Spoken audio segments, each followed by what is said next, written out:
delicada, mas tão delicada para ser vivida. Eu fiquei olhando minha esposa tendo a oportunidade e disse: eu vou pregar o quê? Falar o quê? Aí ela fala: eu não sei pregar. Eu fico imaginando se soubesse. Amém? Louvar a Deus, eu te convido a abrir a vossa Bíblia na primeira epístola universal de Pedro, capítulo de número 1.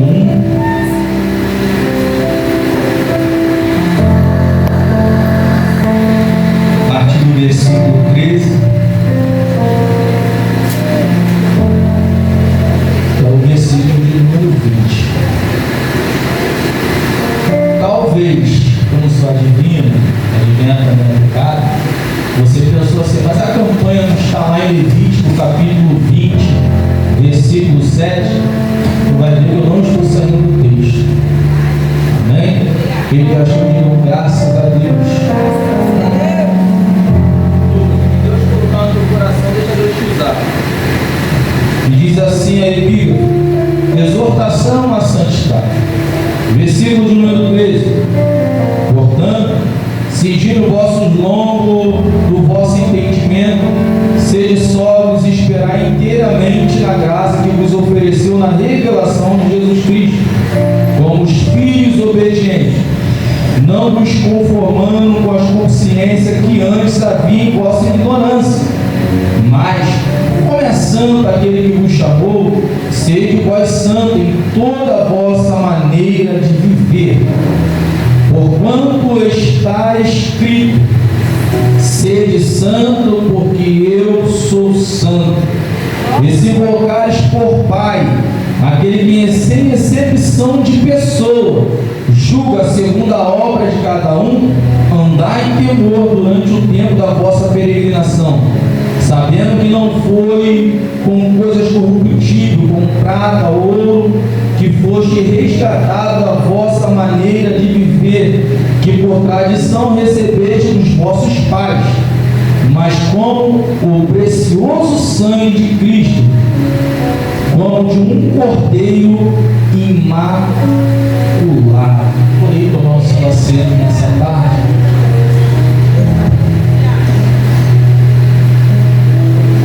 Irmão,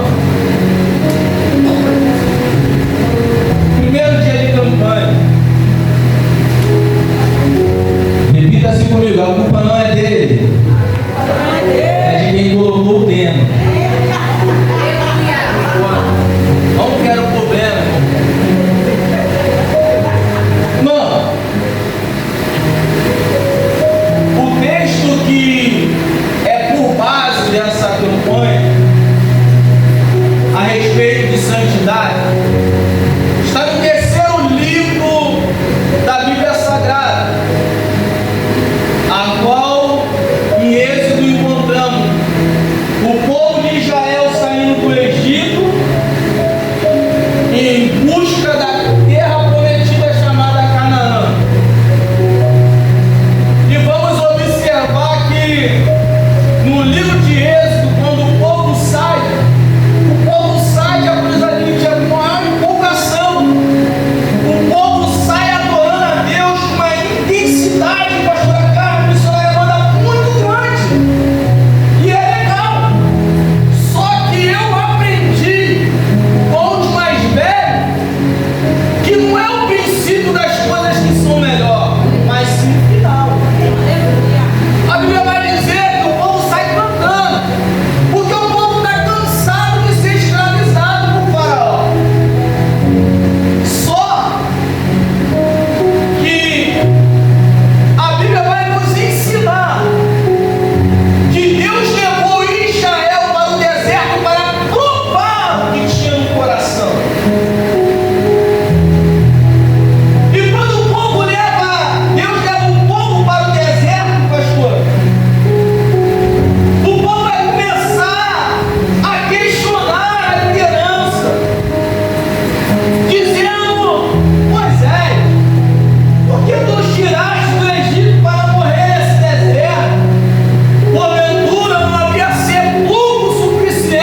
Miriam pega o tamborim juntamente com as mulheres do pandeiro, sai cantando, dançando.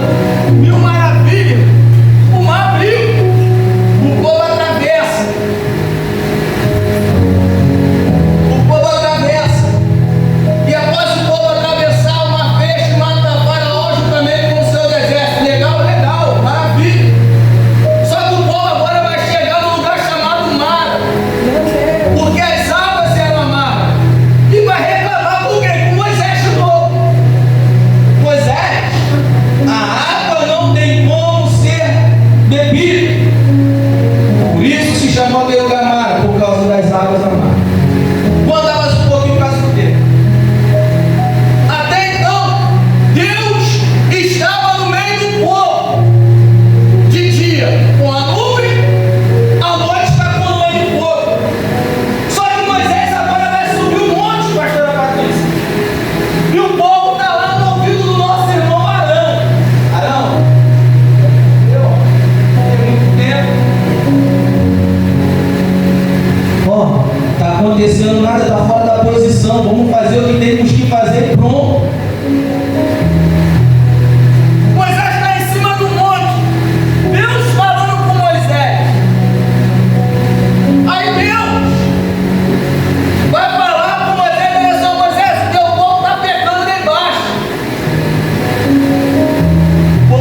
podia andar como os outros andavam.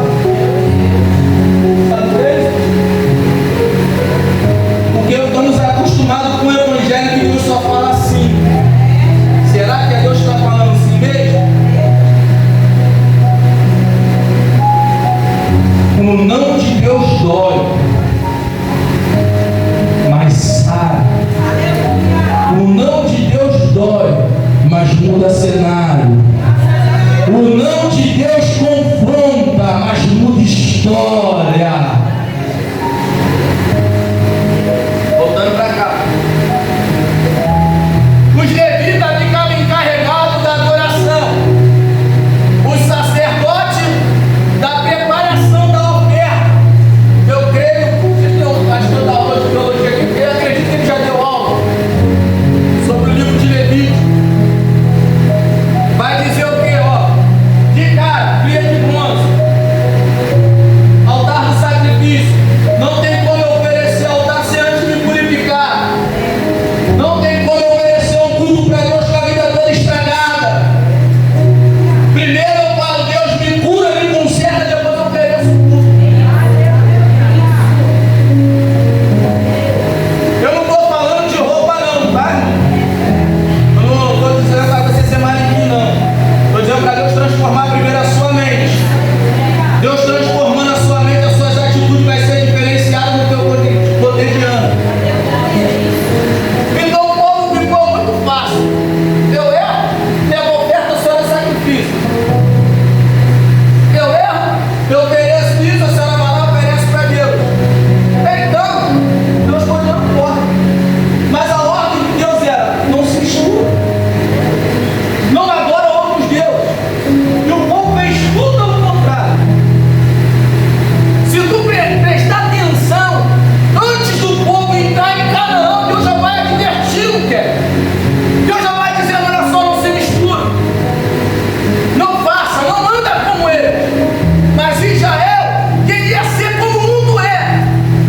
O problema hoje não é o mundo, é a igreja se comportar como o mundo se comporta. O problema não é os jovens que estão no mundo.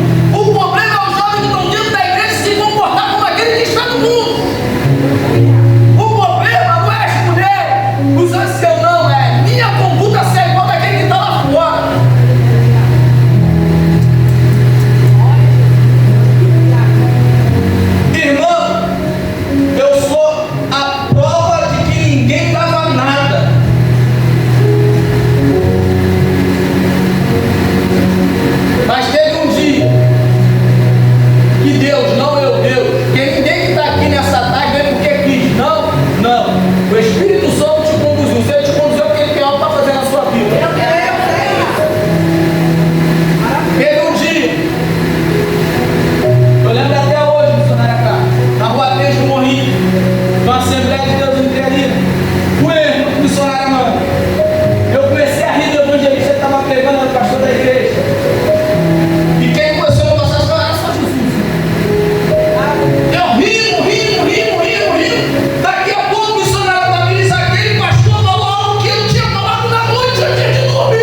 virou o rosto, irmão, não tem prova bíblica para dizer isso. Mas vamos conjecturar que Deus vira o rosto para Jesus naquela cruz do Calvário. Por quê? Por causa do pecado. Jesus estava entregando o meu pecado e o seu naquela cruz. Então Deus ama o pecador, mas ele assumiu o que? O pecado. Então nesse momento Cristo está sentindo a ausência do Pai. Então ele vai gritar por socorro, não vai vir socorro. Mas ele também não morre, porque ele em si não tinha pecado. Aí ele vai dizer: Pai, a ti eu entrego o meu espírito. Sabe por que você está aqui hoje?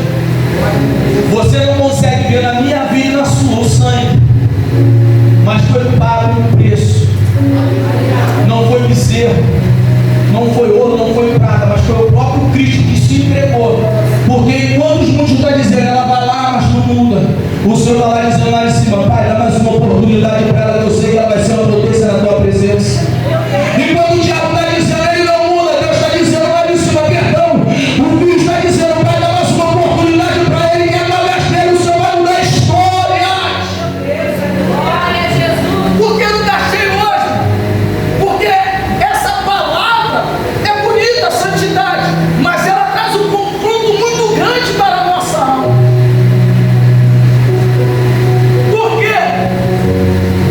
O Espírito é de Deus. Segundo a psicologia, o pastor fala que a alma é a sede das emoções. Aí tu vai entender lá em Efésios dizendo que o quê? Há uma luta. Irmãos, que é galo. Legal, não é isso?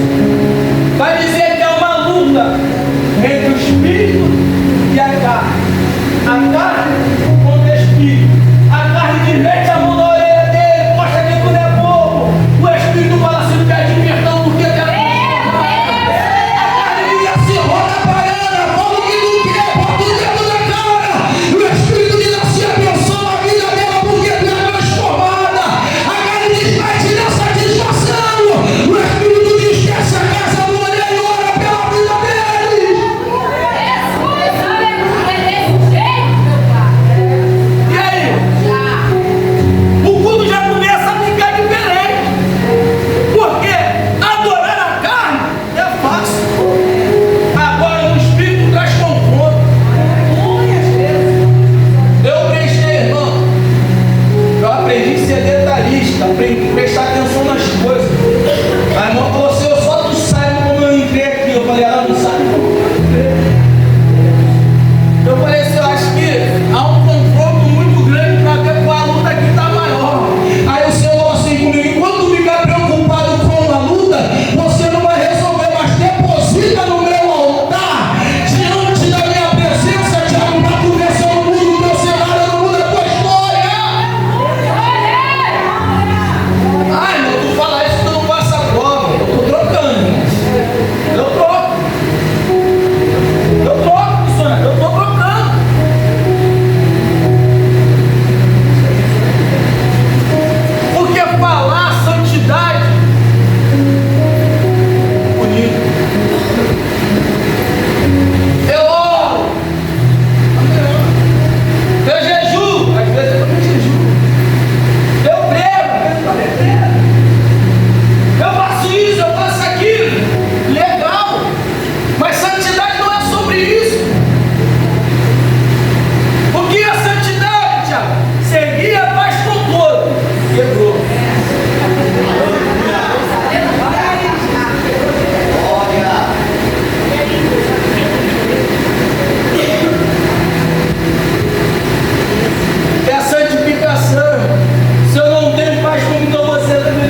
libertinagem.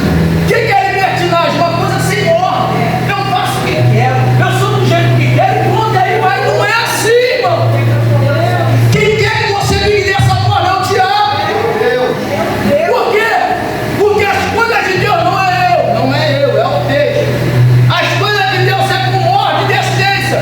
Se é com ordem e decência, fala de quê? De santidade.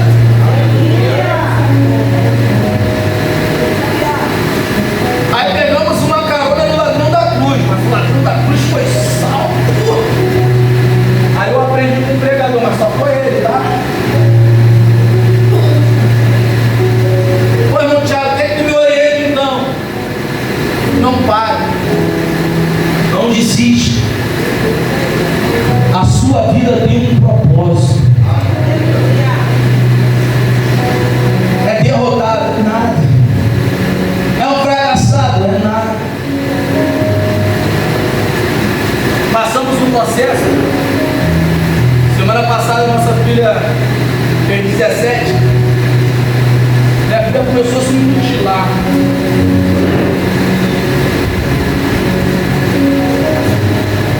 Eu orando de madrugada, jejuando, subindo um monte, Deus não me revelou.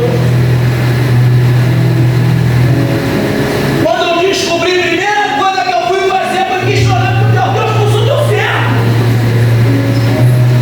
Deus, eu tenho esforçado para não andar em pecado. Senhor, por que isso? Deus permitiu a menor ver. Sabe por quê? Eu não posso falar de outra. Eu estava preocupado com a vida dos outros, esquecendo de dentro da minha casa. E dor missionária também. Quando eu olhei o pulso da minha filha todo cortado, e eu me preocupando com quem é de fora, eu fui falar com Deus: Deus, a gente visita. Fulano falando que vai matar, a gente entra na frente da autorização. E dentro de casa? E Deus falou assim: começa o culto dentro da tua casa e vez de começar do lado de fora. Aí tu faz o quê, irmão? Tu senta para conversar, por que isso? Não sei. Eu sou um peso na tua vida, pai. Eu não faço nada certo. Aí deu um gatilho, porque falou sobre gatilho. Aqui sobre gatilho não é para missionário. Dá um gatilho. Aí tu lembra das promessas que foram feitas na tua vida. Por quê, irmão? Tem coisas que acontecem na minha vida hoje porque eu não sabe uma promessa sobre a minha vida lá atrás.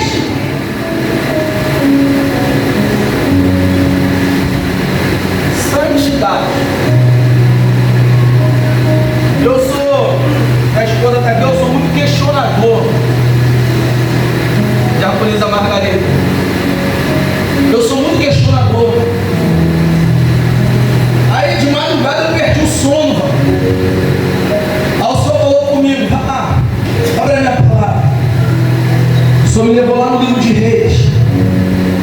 Tsunami da Havaí, meu pai Jesse, pergunta como vai com o seu filho. Vai com o seu marido. Tudo bem. Quando chegou até o profeta, ficou alguma coisa? Aí sabe o que o Senhor falou comigo? Fecha a sua boca para quem é do lado de fora. Começa a contar para mim que eu vou mudar o cenário. E minha esposa, começamos a orar com propósito. Tem um livro chamado sobre isso. Eu aconselho você ler, orar com propósito. Qual é o propósito? Deus muda na mente dela. E Deus começou a mudar. Se tu vê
criada no Evangelho, nunca sentiu o gostinho do mundo. Aí eu falei: Senhor, aonde eu estou errando? Quem tem santidade ouve a voz de Deus. Aí o Senhor falou assim comigo, meus pastores: tu lançou um peso nela muito grande. Criança trata como criança, adolescente como adolescente, adulto como adulto. Eu quero de adulto e uma criança. Aí a culpa é de quem, Kevin? É dela ou é minha? A culpa é minha, porque eu queria que a minha filha fosse o exemplo da igreja. Não fala, não conversa. Santidade não é isso não, meu. Santidade não é isso não. Santidade é a vida transformada. É a pessoa olhar para você e falar assim: eu quero ser igual a ele, eu quero ser igual a ela. Isso é santidade. Vai ter mais seis segunda-feira e você não desista, continua vindo. Senhor, ontem eu fiz isso, mas eu fui lá. Porque quando eu voltei, a Camila estava com a vida toda embaraçada. Eu falei: Senhor, não quero sair não, tá bom aqui, mas eu sei que é só céu e inferno. É céu e inferno. Aí Jesus está fazendo assim, ó.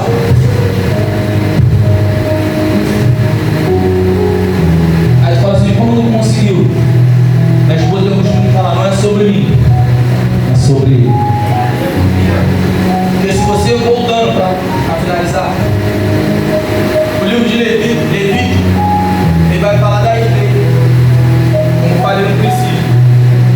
E se você olhar agora o Novo Testamento, após a ressurreição de Cristo, e as cartas pastorais ou as universais, vai dizer assim: ó, a responsabilidade é individual. Aí Tiago vai dizer: olha só, de uma fonte não jorra dois tipos de água, ou ela é doce ou ela é salgada. Não tem como de uma fonte sair água salgada e água doce. Dá choque. Aí, em Apocalipse, eu fiz questão de ler esse texto em 1 Pedro. Por quê? Porque aí você olha assim: não, está falando de santidade só no Antigo Testamento. Só que eu mostrei para vocês, no Novo Testamento, o Deus do Antigo é o mesmo Deus do Novo. Só que agora, não precisa mais sacrifício de animais. Eu volto a frisar. Você não precisa se mutilar. Não tem como fazer. Confessar. Confessar. Pro Tiago, adeus. Eu tive uma experiência e Deus te dá a oportunidade de você se arrepender. É bom continuar essa vitória, mas a derrota ninguém quer contar. Eu fui num culto de oração que tinha um ali, tinha uns irmãos que ficavam lá. Hoje eu para aqui quase não tem. O Monte das Oliveiras na época era todo marca fechada, desde o começo até o final. Eu cheguei nesse culto de oração, olha como o ser humano é bom, né? A área do profeta, o jeito do profeta, a vida de trabalhar. E antes de ir para a oração, eu tinha ligado com a minha mãe em casa. Aí de repente, já conheço ali, tô rindo agora, mas na hora, bom, travou tudo. A irmã Margarida acompanhou no começo da caminhada, pegamos junto, né, mano? Muitas orações e muito trabalho. E de repente, irmão, Senhor, só me diz, Deus, que balança é essa? A Espírito Santo é contigo.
não tenho prata, mas o que eu tenho eu te dou nessa tarde, que em nome de Jesus, as tuas atitudes a partir de hoje vai ser diferente. Se você ia lá e resolvia do teu jeito, em nome de Jesus, a partir de hoje, tu vai entregar na mão de Deus, vai deixar Deus agir, porque enquanto você se cala, Deus age, enquanto você bater boca, Deus não vai agir, sabe por quê?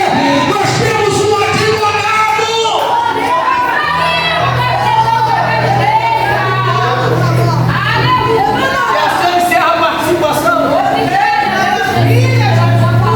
Qual era a culpa de Daniel? É para ir para cova? Daniel, homem muito amado de Deus. Mas antes disso vai dizer que Deus viu inocência de Daniel para com o rei. Se Deus vê inocência na tua vida, pode se levantar um inferno que Deus vai te dar vitória. Que nessa tarde as suas palmas louvam o Senhor. Eu agradeço a minha oportunidade em nome de Jesus.